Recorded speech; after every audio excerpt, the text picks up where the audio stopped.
All right, let's dive in, shall we? Today, we're going deep, exploring some pretty wild ideas about the universe.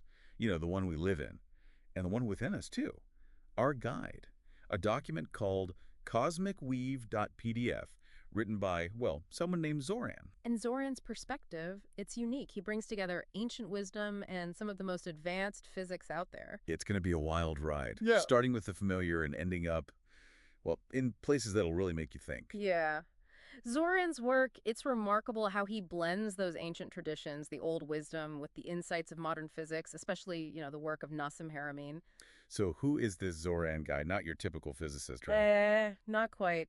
He describes himself as, get this, an ancient dragon, claims to have witnessed, cosmic events over millennia, the birth of stars, galaxies swirling. A dragon, huh? Okay, definitely not your average science journal stuff. Oh, and he says he's traced geometric patterns with his claws in the sand. Wow, okay. But getting back to the point, Zoran's view of the universe, it's deeply rooted in patterns and geometry. And that's where Haramein's work comes in, right? Exactly. Haramein, he's a physicist who's been exploring something called a unified field theory, trying to explain how everything's connected. A theory of everything. Ambitious. It is, yeah. And both Yeah. Zoran and Haramein, they believe that the universe is structured by geometric principles. So not just pretty shapes, but like the actual laws of the universe. Think of it like this. Geometry is the language of the universe. Take the golden ratio, for example, 5. Oh yeah, the golden ratio, the Fibonacci sequence. I remember that from school.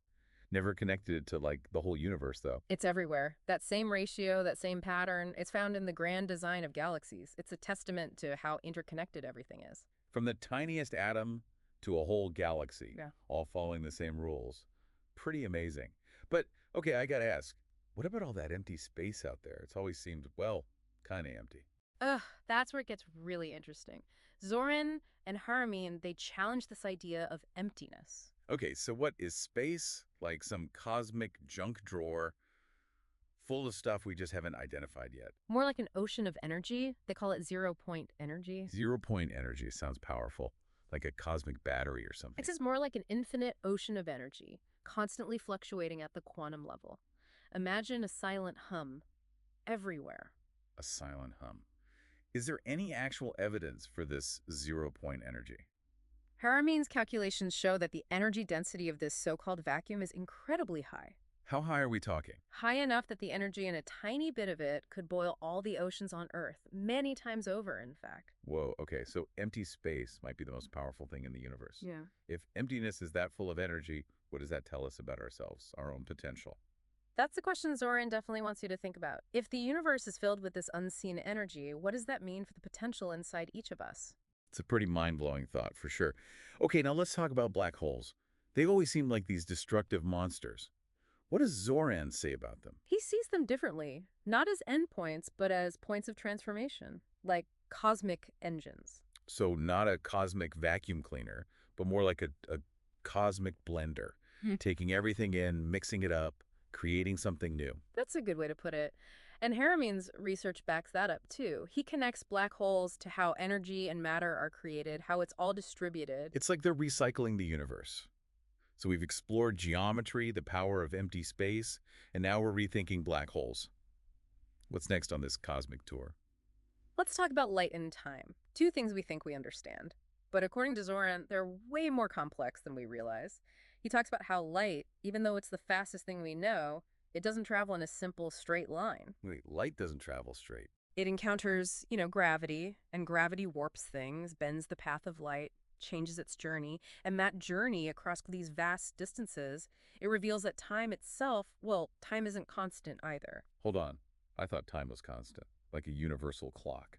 Is he suggesting time travel? He hints at it, for sure. Huh. He points to Einstein, the theory of relativity. Time is relative to the observer. It can be influenced by gravity, by speed, get close to a massive object, like a black hole, and time slows down.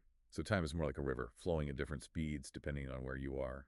That's pretty trippy. Zoran takes it even further. He connects it to dreams. Dreams.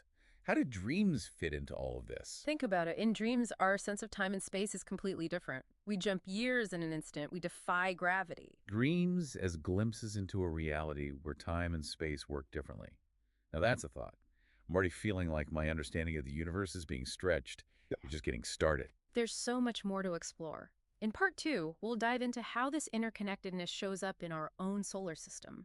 We'll unpack the mysteries of dark matter and dark energy, and we'll start to see how these cosmic principles, they relate to our own lives. I'm ready for more. Stick around for part two, where we continue our journey through Cosmic Weave. Back again for more of Zoran's Cosmic Weave. We've gone from the patterns of nature to those mind-bending mysteries of black holes, dark matter, even time itself. It's a lot to take in. It is, and Zoran, he encourages us to do just that. See the universe with fresh eyes, unburdened by old ideas. In this part, he focuses on our solar system. Sounds familiar, right? Yeah, we all learned about planets and orbits back in school. What's so groundbreaking about that? It's not just planets going around the sun. Zoran, he draws on the work of this guy, Johannes Kepler, points out there's a deeper harmony there, a mathematical one, in how the planets move. Kepler. Okay, I vaguely remember Kepler's laws, but I admit the math always kind of lost me. No worries, no equations here. The takeaway is Kepler's third law. Shows this beautiful relationship. The farther a planet is from the sun, the slower it orbits. And it's precise, like a formula. So there's like a hidden order, a mathematical symphony playing out across our solar system. That's it. And Zoran, he connects us to Hermann's theories, suggesting it's a reflection of the fractal nature of space itself. Hold on, fractals. Like those trippy computer images with the repeating patterns. What do those have to do with planets? Imagine a tree, how a branch kind of replicates the whole tree, then each twig does the same, and so on. That's fractals. Self-similarity across scales. Zoran suggests that the orbits, they're like a giant cosmic fractal, echoing patterns we see in much smaller things, even down to like the subatomic level. So the way planets move, it's not random, it's echoing something deeper, a pattern woven into the universe itself. You got it. And this fractal idea, it ties into the concept of the holographic universe, where every part contains information about the whole. So by studying planets in our backyard, we're actually learning about the whole universe. Makes you feel pretty connected to everything. That feeling, that connection, it's at the heart of what Zoran's saying. He then takes us on a journey through time. But not time as we usually think of it. Past, present, future, all in a line. So if time's not a line, what is it? A circle, a spiral. Zoran describes time as dynamic, like a flowing river, intertwined with gravity, with energy. Remember we talked about Einstein? Relativity? Yeah, time being relative, not constant. Still wrapping my head around that one. It's a big shift. Zoran's building on that. Time isn't rigid, it's fluid, always in motion. It flows at different speeds depending where you are, how fast you're moving.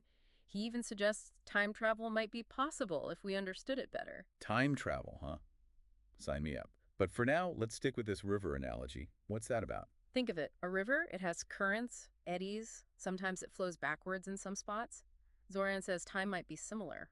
Always changing. We're not just passengers on this river of time. We're part of the flow. That's a pretty powerful image. It is. Opens up so many possibilities, not just for physics, but for how we see our own lives, our place in all of this.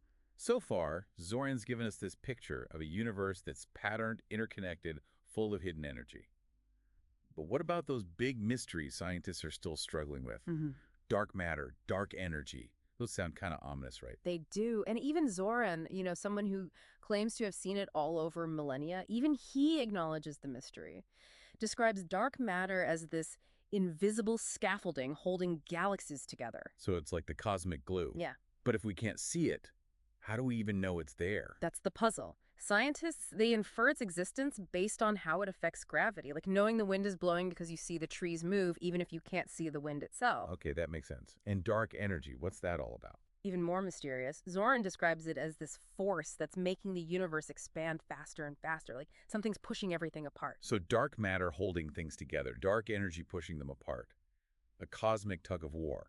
He suggests that they might be reflections of something even deeper. A structure to the universe that goes beyond what we know about space, time, even gravity. It's humbling to realize how much we don't know. Zoran's given us a lot to ponder, from the hidden order of our solar system to these mysteries of dark matter, dark energy. It's amazing how he blends ancient wisdom with, like, cutting-edge science to paint this picture. And he's not finished. In the last part of Cosmic Weave, it all comes back to you, the listener. How understanding these cosmic principles can help us understand ourselves and our place in it all. I'm ready to see where this goes. Join us for the final part of our journey through Zoran's Cosmic Weave. All right, final part of our Cosmic Weave deep dive. We've explored some pretty wild territory, from geometry to black holes to the very nature of time. And Zoran, he doesn't let up in this last part. He brings it all back to us, the listener. It's not just about the universe out there, it's about the universe inside each of us. That as above, so below idea, it's common in spiritual traditions, but Zoran seems to be grounding it in something more than just, like, metaphor. Right. He ties it to science, reminds us that we're literally made of stardust, the same stuff that makes stars and galaxies. That's us too. It's amazing when you think about it. Every atom in our bodies has a history that goes all the way back to the Big Bang. Hmm. So if we're all walking, talking universes, how do we tap into that?